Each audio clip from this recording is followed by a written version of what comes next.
কিছু সন্তান অভাবে নয় অবহেলায় ভেঙে যায়।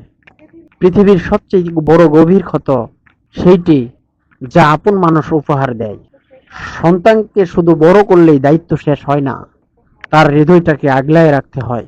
কারণ ভাঙা শৈশবের শব্দ সারা জীবন নীরবে প্রতিধ্বনি হয়। যে সন্তান সারা জীবন বাবা মায়ের একটি স্নেহের শব্দ খুঁজে বেড়ায়, সে বড় হয়ে হাসতে শিখলেও তার ভিতরে শূন্যতা পূরণ হয় না। প্রতিটি সন্তানের প্রথম আশ্রয় পরিবার। সেই আশ্রয় যদি অবহেলায় ভেঙে যায়, তবে পৃথিবীর কোনো সাফল্যের সেই অভাব পুরোপুরি পূরণ করতে পারে না।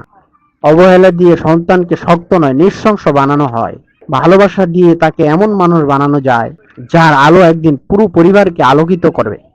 সময় থাকতে সন্তানের পাশে দাঁড়ান, কারণ একদিন হয়তো সে অনেক দূরে চলে যাবে। দূরত্ব নয় অনুভূতিতে, তখন হাজার ডাকলেও সেই শৈশব আর কখনো ফিরে আসবে না। পরিবার শুধু জন্ম দিলেই হয় না, ভালোবাসার সময় আর সম্মানও দিতে হয়।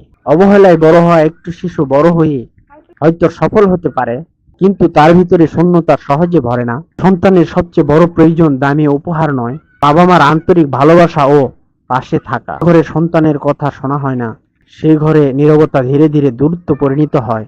শাসন প্রয়োজন কিন্তু অপমান নয়, শিক্ষা প্রয়োজন কিন্তু অবহেলা নয়। একটি শিশুর আত্মবিশ্বাস গড়ে ওঠে পরিবারের আচরণ থেকে। আর যে সন্তান অবহেলার কষ্ট নিয়ে বড় হচ্ছে, সে যেন আগামী প্রজন্মকে ভালোবাসার শিক্ষা দেওয়ার প্রস্তুতি নিতে পারে। এই হোক আমাদের প্রত্যাশা, সন্তানের চোখের পানি কখনো দুর্বলতার চিহ্ন নয়, অনেক সময় সেটি পরিবারের কাছ থেকে না পাওয়া ভালোবাসা, নীরব ভাষা। প্রতিটি বাবা মায়ের কাছে অনুরোধ থাকবে, সন্তানের কথা শুনুন, তাকে সময় দেন, তাকে সম্মান করুন। নিরাপদ স্নেহময় পরিবার থেকে।